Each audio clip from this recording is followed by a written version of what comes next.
নবাব সিরাজউদ্দৌলা মাত্র 14 মাস 14 দিন বাংলা নবাবী পরিচালনা করে বাংলার মানুষের হৃদয়ে স্থান করে নিয়েছেন।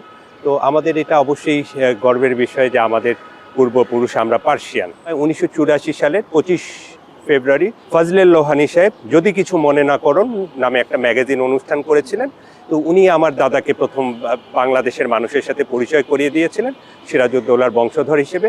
তো সেই জায়গা থেকে দেখতাম বিভিন্ন প্রান্তর থেকে মানুষজন আসতো আমাদের বাসায়, খুলনার বাসায়, এবং আমার ভালো লাগতো যে আমাদেরকে মানুষ সম্মান করে, ভালোবাসে।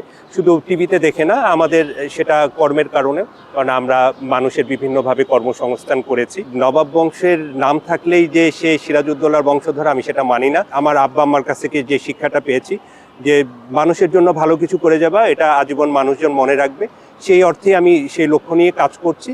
তো নবাবের যারা বংশধর আছে সেগুলো আক্ষরিক অর্থে আছে।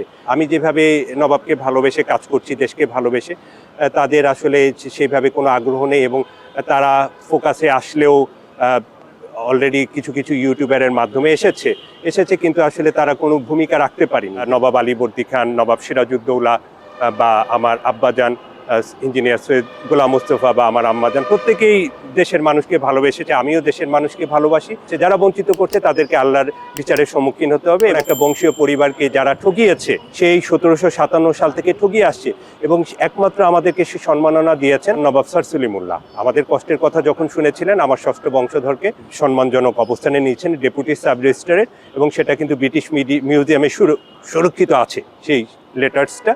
তো এবং পরবর্তীতে মরহুম ডক্টর মোহাম্মদ ফজলুল হক, একজন শিল্পপতি, উনি আমাকে সম্মানজনক অবস্থানে নিয়েছেন। ওনারা নিয়েছেন, জাতি ওনাদেরকে সম্মান করে, এটা ইতিহাস কথা বলে।